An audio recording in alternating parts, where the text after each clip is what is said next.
Assalamualaikum warahmatullahi wabarakatuh. Adik-adik sekalian, kali ini kita belajar mapel PPKN Dinamika Perwujudan Pancasila sebagai Dasar Negara dan Pandangan Hidup Bangsa untuk jenjang kelas 9 SMP. Bersama saya Bapak Ihya Maulana. Oke, saya lanjut langsung ke pembelajaran. Oke, penerapan Pancasila dari masa ke masa. Ya, Pancasila sebagai dasar negara dan pandangan hidup bangsa haruslah dipahami dan dijadikan sebagai pedoman hidup warga negara dalam kehidupan bermasyarakat, berbangsa, dan bernegara.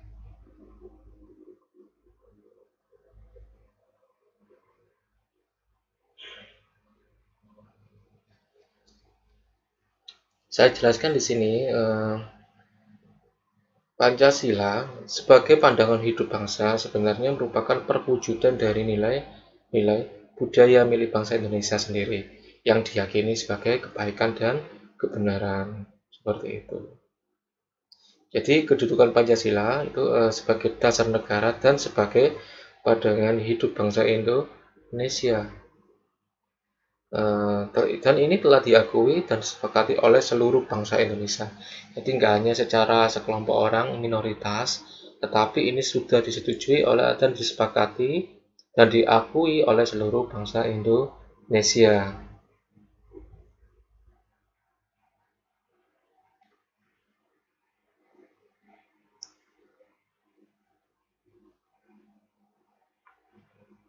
Pancasila sebagai dasar negara dan pandangan hidup bangsa. Gini. Makna Pancasila sebagai dasar negara dan pandangan hidup. Jadi Pancasila sebagai dasar negara ialah sebuah kaidah negara yang fundamental, artinya berkaitan dengan hukum dasar, baik yang tertulis maupun yang tidak tertulis, yang berada di Negara Kesatuan Republik Indonesia. Sedangkan Pancasila sebagai pandangan hidup bangsa mengandung makna bahwa Pancasila merupakan konsep dasar tentang kehidupan yang dicita-citakan oleh bangsa Indonesia. Jadi karena bangsa Indonesia ini bersifat majemuk sehingga dari kemajemukan itu dibentuklah atau disusunlah konsep dasar yang terkandung sebuah gagasan dan pikiran tentang kehidupan yang dianggap baik dan benar, seperti itu.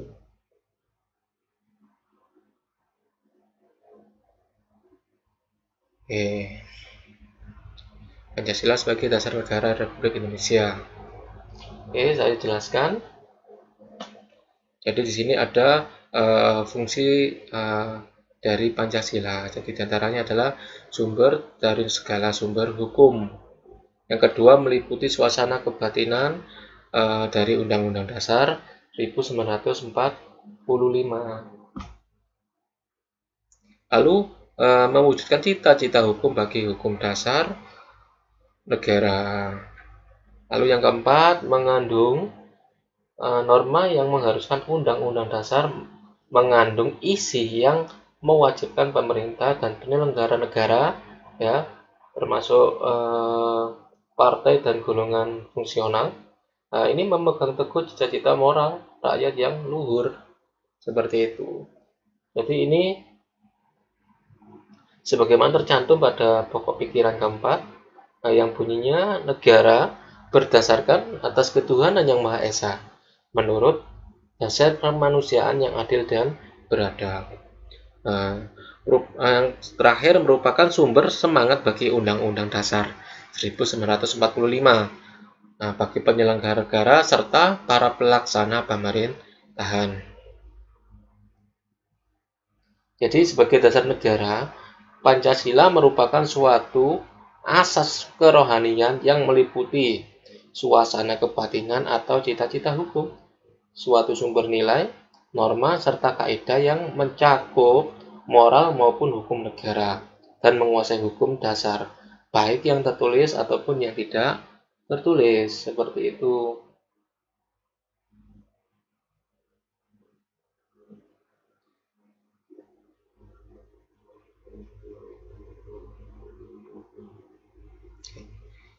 Hubungan timbal balik. Jadi di sini ada sebuah lingkaran ya yang disimbolkan sebagai bentuk pandangan hidup negara. Lalu di lapisan selanjutnya ada pandangan hidup bangsa. Di lapisan selanjutnya ada pandangan hidup masyarakat. Nah, saya jelaskan di sini.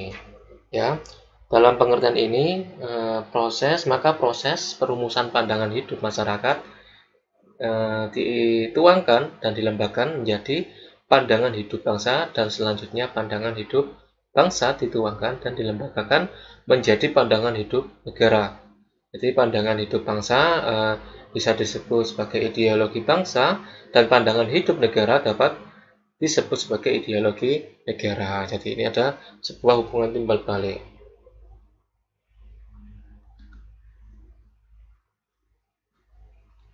Oke, penerapan Pancasila dari masa ke masa. Nah, di sini ada penerapan Pancasila pada masa Orde Lama, ya, lalu ada penerapan Pancasila pada masa Orde Baru, lalu ada penerapan Pancasila pada masa Reformasi. Akan saya jelaskan satu persatu. Oke, penerapan Pancasila pada masa Orde Lama. Perlu adik-adik ketahui masa Orde Lama ini terjadi pada tahun 1945 sampai tahun 1965. Jadi pada masa Orde Lama ini kondisi negara Indonesia mengalami kekacauan, terutama pada kondisi politik dan keamanan negeri. Apa penyebabnya? Ini disebabkan oleh kondisi negara yang sedang dalam proses peralihan dari masyarakat yang terjajah menjadi masyarakat yang merdeka. Jadi masa Orde Lama ini merupakan sebuah waktu atau masa pencarian bentuk Pancasila yang ideal, terutama dalam sistem kenegaraan. Ini periode tahun 1945 sampai 1949 ada pemberontakan PKI di Madiun, ada pemberontakan DII atau TII. Lalu tahun 1950 sampai 1959 ya terjadi pemberontakan DII di Aceh, Jawa Tengah, Sulawesi, Kalimantan Selatan.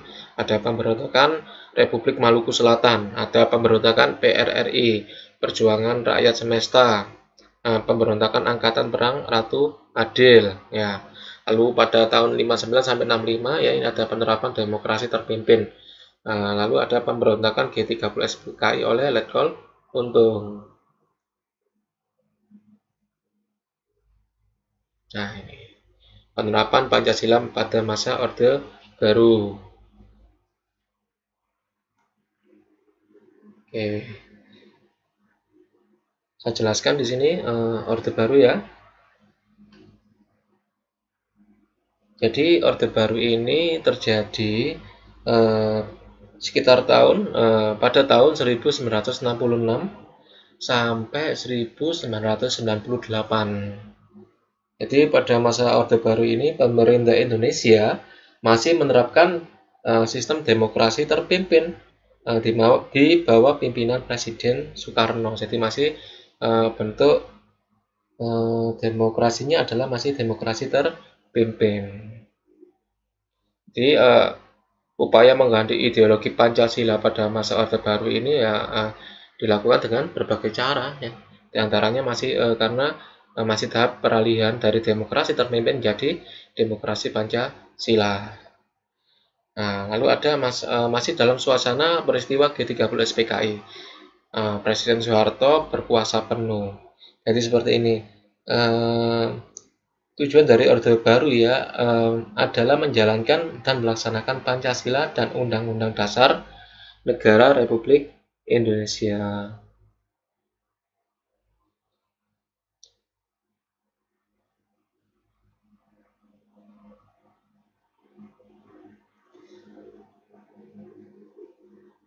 Oke, saya lanjutkan.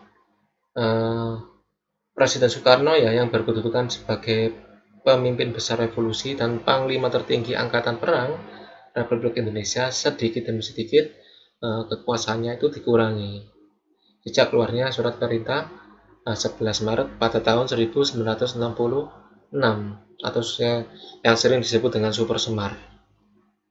Jadi Lejen Soeharto waktu itu melakukan upaya-upaya untuk memulihkan keamanan dan ketertiban di masyarakat. Sehingga momen tersebut menjadi penanda lahirnya era baru dalam pemerintahan Indonesia, yakni era yang kemudian dikenal sebagai Orde Baru ini, dengan konsep demokrasi Pancasila. Di sini ada presiden menjadi pengontrol utama. Oke, saya jelaskan. Jadi dalam perjalanan pemerintahan ya, perkembangan pemerintahannya, harapan rakyat itu ingin sepenuhnya terwujud. Jadi ingin terwujud dalam perjalanan politik selama pemerintahan Orde Baru. Tetapi kekuasaan presiden ya ini menjadi pengontrol utama. Maksudnya bagaimana? Jadi presiden ini memiliki kekuasaan yang sangat besar di atas lembaga-lembaga yang lain, seperti itu. Yang jelas ya, hal ini tidak sesuai dengan yang tercantum pada Undang-Undang Dasar Negara Republik Indonesia ya tahun 1945, di mana kedudukan presiden itu berada di bawah MPR.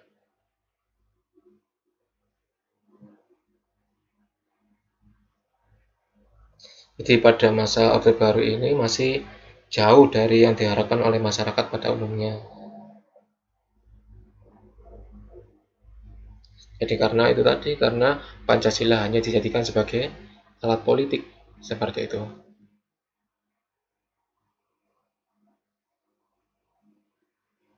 Oke, selanjutnya penerapan Pancasila pada masa reformasi.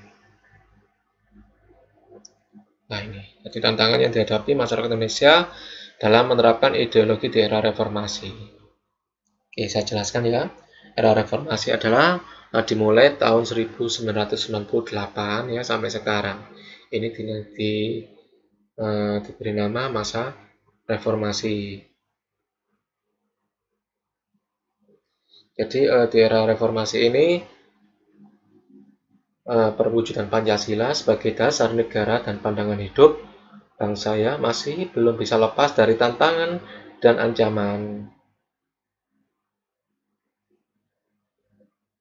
Jadi tantangan yang dihadapi pada masa reformasi lebih mengarah kepada permasalahan-permasalahan mengenai kondisi kehidupan masyarakat Indonesia yang diwarnai oleh kehidupan yang serba bebas. Ya, di sini ini kehidupan yang mulai cenderung bebas, jadi kebebasannya tidak terkontrol, arus globalisasi dan informasi yang tidak dapat dibendung, menurunnya rasa persatuan dan kesatuan dalam diri masyarakat Indonesia, lalu terjadinya konflik di masyarakat seperti tawuran antar pelajar, masyarakat, dan tindakan main hakim sendiri.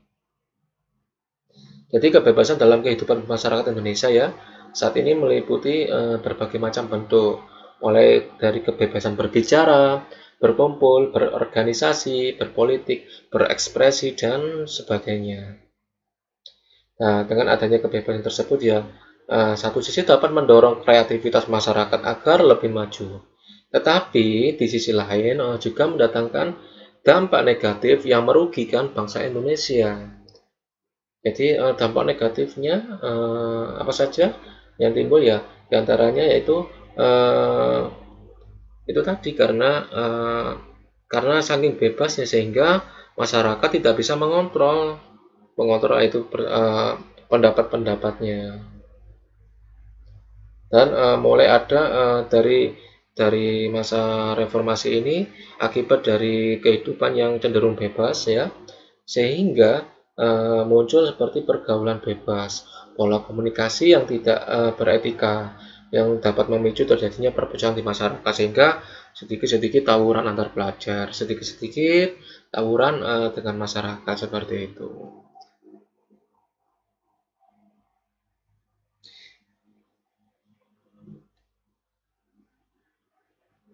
Jadi salah satu cara untuk menanamkan pengaruh ya kepada negara lain itu ya adalah melalui penyusupan ideologi baik secara langsung maupun tidak langsung. Jadi kewaspadaan dan kesiapan sebagai bangsa yang bersatu dan berdaulat ini harus ditingkatkan. Karena apa? Itu tadi karena ada penyusupan ideologi. Jadi penyusupan pemikiran-pemikiran yang mana karena arus globalisasi dan informasi yang tidak dapat dibendung, seperti halnya internet. Karena internet ini bebas sehingga mulai dari anak kecil sampai orang dewasa ini bisa mengaksesnya. Nah, sehingga di sini untuk mengakses internet ya ini sangat dibutuhkan yang namanya kebijaksanaan dalam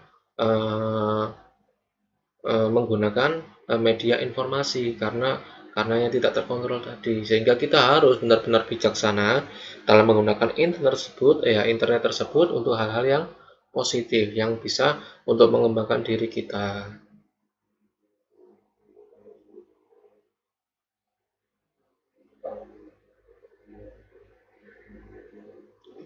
Dinamika nilai-nilai Pancasila sesuai dengan perkembangan zaman.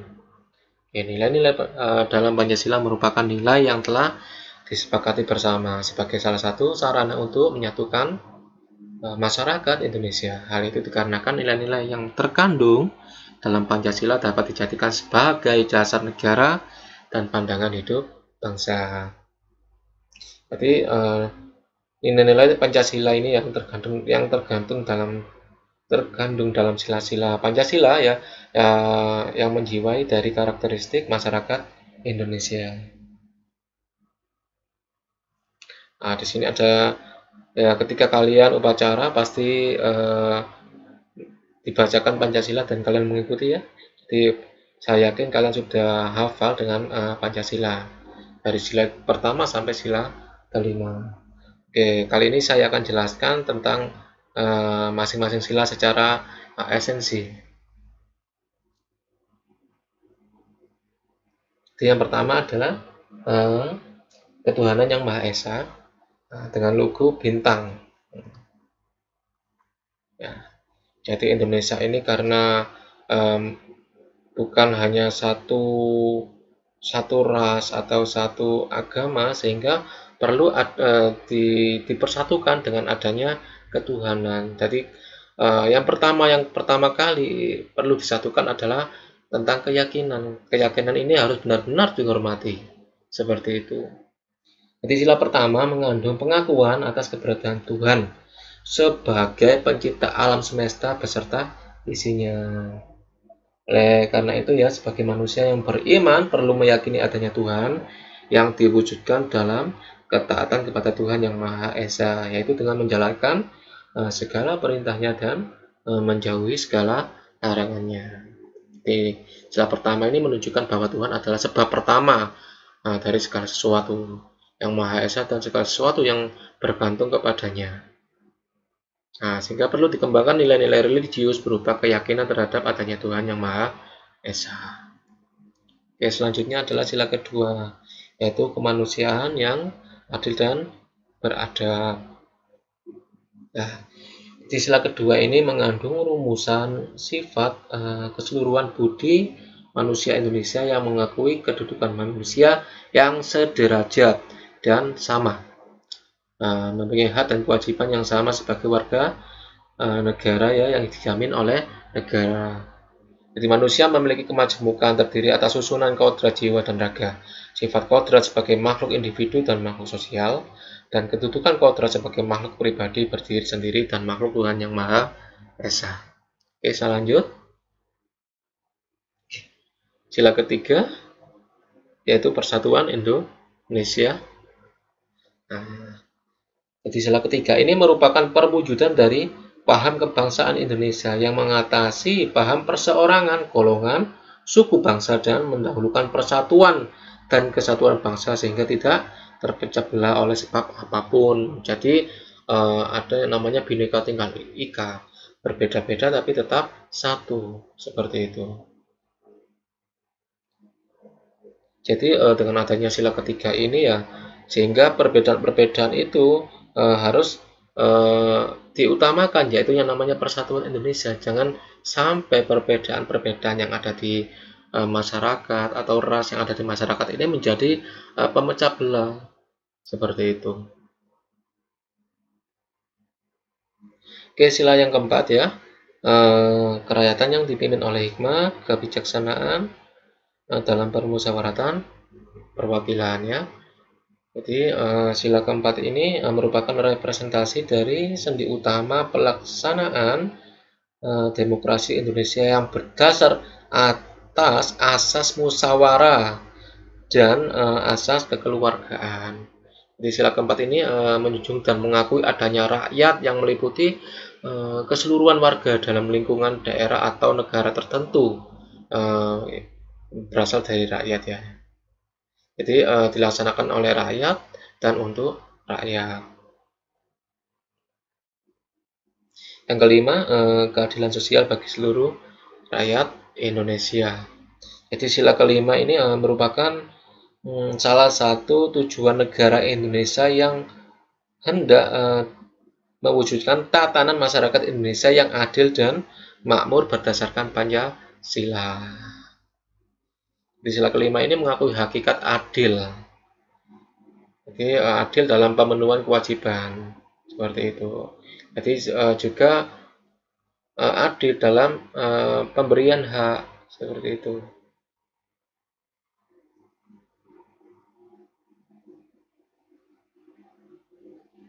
Oke ya, itu tadi materi pembelajaran yang pertama kali ini ya. Kita mengulas.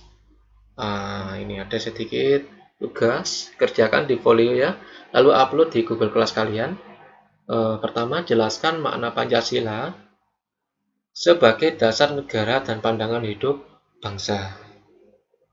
Yang kedua, jelaskan tantangan yang dihadapi dalam penerapan Pancasila sebagai dasar negara dan pandangan hidup bangsa dan masa reformasi.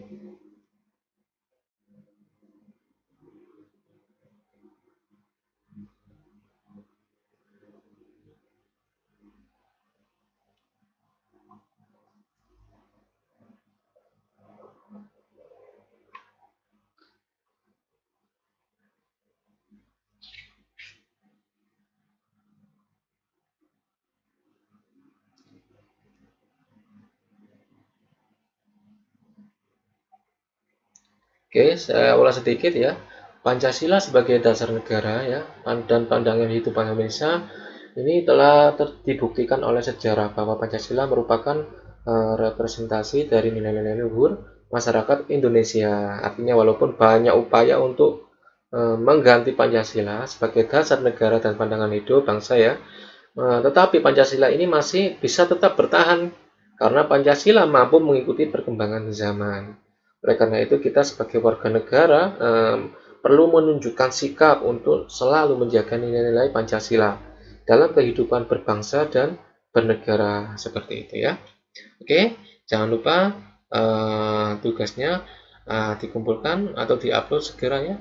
Saya tunggu sampai hari Sabtu minggu depan. Terima kasih. Sekian pertemuan kali ini. Wassalamualaikum warahmatullahi wabarakatuh.